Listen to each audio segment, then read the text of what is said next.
Hello students, welcome to your English class for today. Happy New Year children. कैसी जा रही हैं आपकी छुट्टियाँ? आज का टॉपिक होने वाला है कुछ इंटरेस्टिंग. आपके सामने दो फोटोग्राफ्स हैं, दो सिचुएशंस हैं. पहली सिचुएशन में दो बच्चे टॉय के लिए झगड़ते हुए नज़र आ रहे हैं, जबकि दूसरी पिक्चर में एक बच्चा अपनी पेंसिल दूसरे बच्चे के साथ शेयर कर रहा है. इन दोनों सिचुएशंस में से which one do you prefer? आपके हिसाब से कौन सी सही है? जी हाँ, the right one is the right one. हमें हमेशा अपनी चीज़ें अपने दोस्तों के साथ शेयर करनी चाहिए. भाई मज़ा तो दोस्तों के साथ ही आता है, चाहे पार्क में खेलने जाना हो, चाहे अपना कोई नया टॉय दिखाना हो, चाहे अपनी बुक शेयर करनी हो, चाहे हमारा फेवरेट फूड हो. जब तक दोस्तों के साथ उसे शेयर ना किया जाए तो मज़ा कहाँ आता है. इसीलिए कहते हैं शेयरिंग इज़ केयरिंग. हमेशा अपनी चीज़ें दूसरों के साथ शेयर करनी चाहिए. वो दोस्त ही क्या जो ज़रूरत में काम ना आए. आपने ऐसी बहुत सारी स्टोरीज़ पढ़ी होंगी ना. जैसे एक स्टोरी है the lion and the mouse की, जिसमें माउस ने अपने फ्रेंड लायन की हेल्प करी थी. लेकिन क्या आप किसी ऐसे बच्चे को जानते हैं जो अपनी चीज़ें किसी के साथ भी शेयर नहीं करता? क्या आपकी क्लास में ऐसा कोई बच्चा है? क्या उसके और भी दोस्त हैं? ऐसी ही एक पोम आज हम पढ़ेंगे जिसमें एक बच्ची अपने टॉयज़, अपनी स्वीट्स किसी के साथ शेयर नहीं करती. ऐसी ही एक पोम है नोबडीज़ फ्रेंड. आपकी मैरीगोल्ड बुक में यूनिट 8 नोबडीज़ फ्रेंड, जिसे लिखा है इनिड ब्लाइटन ने. इनिड ब्लाइटन बच्चों की एक मशहूर लेखिका है जिन्होंने बच्चों के लिए बहुत सुंदर सुंदर कहानियाँ लिखी हैं. आइए पढ़ते हैं पोम नोबडीज़ फ्रेंड और उसके बाद हम लाइन बाय लाइन उसका मीनिंग समझेंगे. So shall we start. Had some sweets that she would not share. She had a book that she would not lend. She wouldn't let anyone play with her doll. She is nobody's friend. He had some toffee and ate every bit. He had a tricycle he would not lend. He never let anyone play with his train. He is nobody's friend. But I'll share all of my sweets with you, my ball and my books and my games I'll lend. Here's half my apple and half my cake. I am your friend. Let us understand the poem line by line. She had some sweets that she wouldn't share. Poem में एक बच्ची के बारे में बताया गया है जिसके पास कुछ स्वीट्स यानी टॉफ़ियाँ या मिठाइयाँ थी जो वो किसी के साथ भी शेयर नहीं करती थी. अगर आपको याद हो, हमने इस तरीके के वर्ड्स पहले पढ़े हैं जिनमें वुडंट का मतलब होता है वुड नॉट, किसी के साथ भी शेयर ना करना. Next line says she had a book that she wouldn't lend. उसके पास एक बुक थी जो वो किसी को भी देती नहीं थी, यानी उधार नहीं देती थी. लेंड का मतलब है उधार नहीं देती थी. She wouldn't let anyone play with her doll. वो किसी को भी अपनी डॉल से भी नहीं खेलने देती थी. और इसीलिए शी इज़ नोबडीज़ फ्रेंड.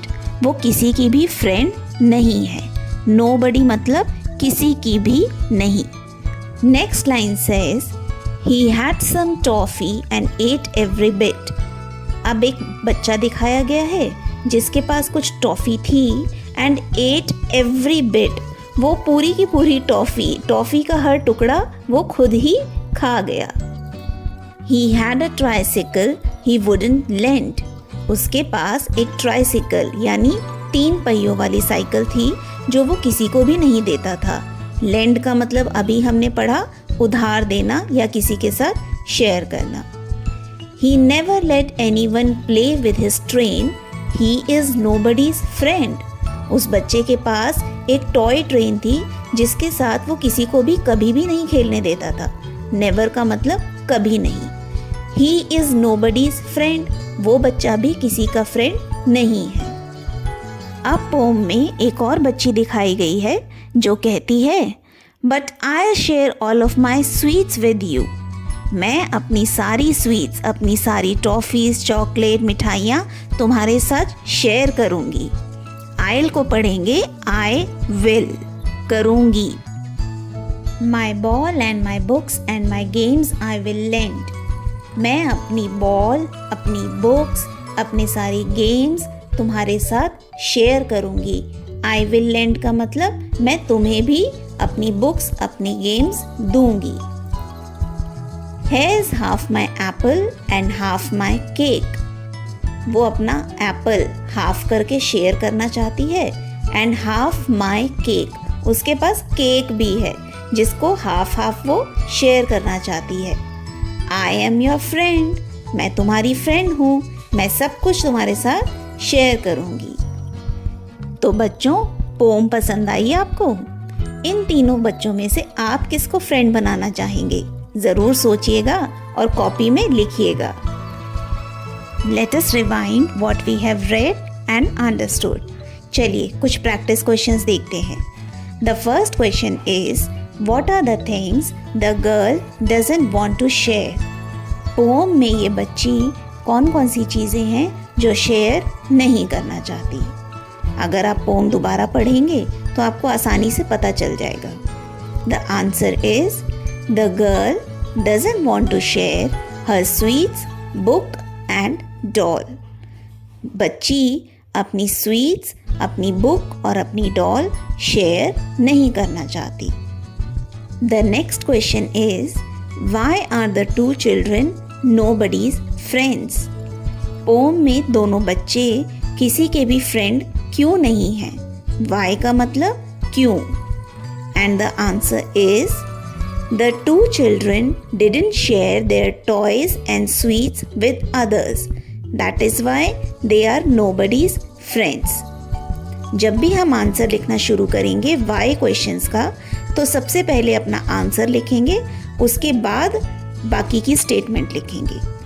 पोम में दोनों बच्चे ना तो अपने टॉयज और ना ही अपनी स्वीट्स किसी के साथ भी शेयर करना चाहते हैं, इसीलिए हमने सबसे पहले लिखा the two children didn't share their toys and sweets with others. अब इसके बाद बाकी का आंसर लिखेंगे, that is why they are nobody's friends. Let us see another question. Let us write some words ending with less. अब less का मतलब तो आप सभी को मालूम है, less का मतलब होता है कम।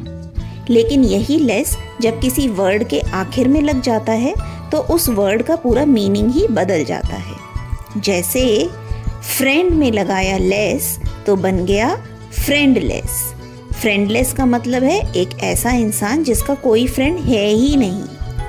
ऐसे ही हमने होम के साथ लगाया लेस तो बन गया होमलेस। होमलेस मतलब जिसका कोई घर नहीं है। इसी तरह और भी वर्ड्स हैं जिनमें आप लेस लगाएंगे तो नया वर्ड बन जाएगा। जैसे केयर।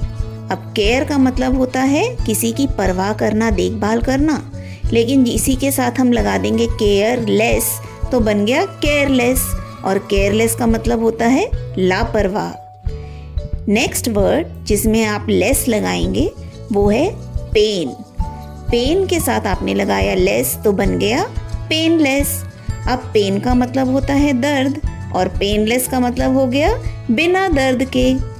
इसी तरीके के और भी वर्ड्स हैं जैसे यूजलेस। कोई चीज़ यूजलेस है मतलब उसका कोई इस्तेमाल नहीं है। एंडलेस, जिसका कोई अंत ही नहीं है। मज़ा आया ना ये वर्ड देखकर? अब हमारी पोम का नाम है नोबडीज फ्रेंड। नोबडी का मतलब है कोई नहीं या किसी का भी नहीं। तो चलिए देखते हैं व्हाट आर नो वर्ड्स। ये नो वर्ड्स कौन कौन से होते हैं?